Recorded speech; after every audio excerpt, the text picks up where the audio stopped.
Why does God allow some people to be able to hear him clearly and other people not to be able to hear him at all?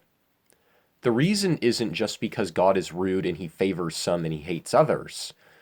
The reason actually lies in the hearts of men and women. For those who are on the outside, God does not give it to them to know his mysteries of the kingdom. That's why he spoke to people in parables. Jesus did not speak to people in parables to make it easy for anyone. In fact, he spoke in parables to make it impossible for the outsider to know what he was speaking about. I want to read to you Matthew chapter 13. And the disciples came and said to him, "Why do you speak to them in parables?" He answered and said to them, "Because it has been given to you to know the mysteries of the kingdom of heaven. But to them it has not been given.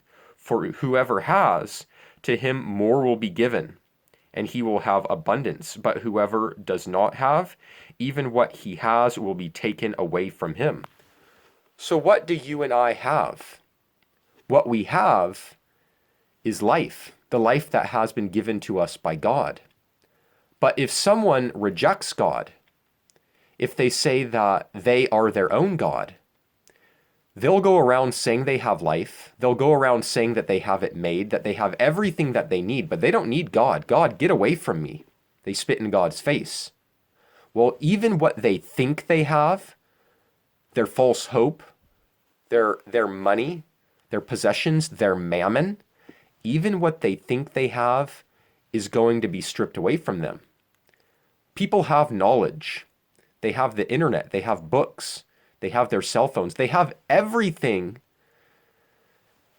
that they think they need to sustain life. People know the words of Jesus. They know everything. But they don't have the mysteries of the kingdom of God. They can't hear God. They don't know his voice. Why is that?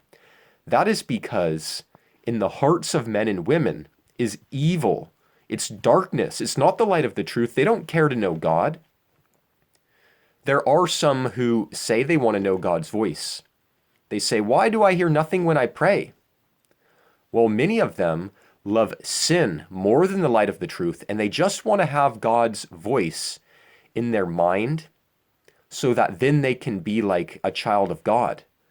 But they want to be a double agent. They want to worship Satan. They want to worship themselves, their sin, and know the truth of God, because that would sure be convenient to know how to navigate your life, to navigate those potholes, to make a little more money, to know if that business deal would go good or if it would go south.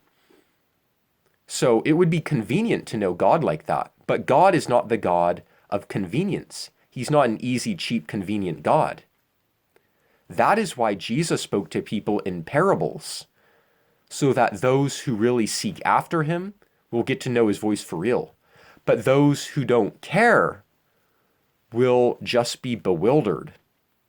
They can make up their own doctrines of everything Jesus said and make up their own ideas, twisting those parables to mean whatever they want. But that doesn't mean they know anything. They don't know Jesus' voice. They just know their own opinions.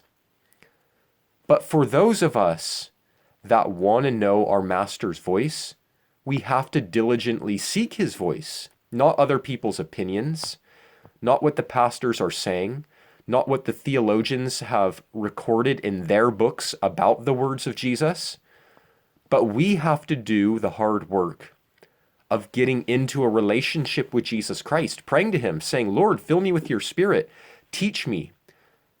You know, our ears have been given to us by God. He is the one that created our ears, not people. So why are we going to men, asking men to open our ears to hear God correctly, who's created our ears? We're doing it all wrong if we're doing it like that. We need to go to the source. Jesus Christ is the source. He created all things, both physical and invisible, and spiritual and invisible. He created the ears of our spirit, our conscience, that we may hear him in the bottom of our soul. We need to go to our Creator and say, "Open my ears that I may hear you correctly. Open my eyes that I may see you clearly." I don't want to go to men anymore as my teacher.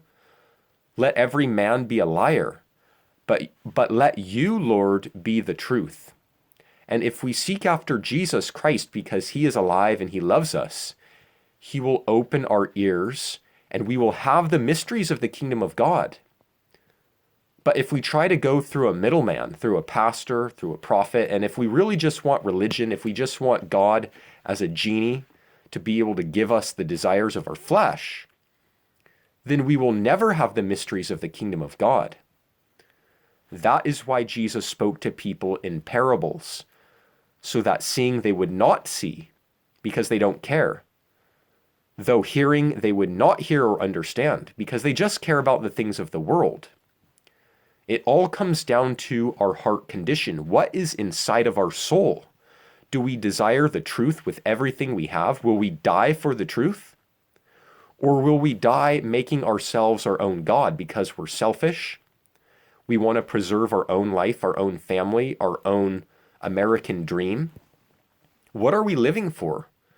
Do we really care to live for the kingdom of God, his righteousness, for the gospel? Or are we just trying to preserve our own lives? We have to look deeper into the bottom of our heart, of our soul. Evaluate your own soul. Do you want to know Jesus Christ for real? If you do, you have to go straight to him. Stop going to men, to prophets, to leaders. Go to Jesus Christ because he created you. He created your ears and your eyes.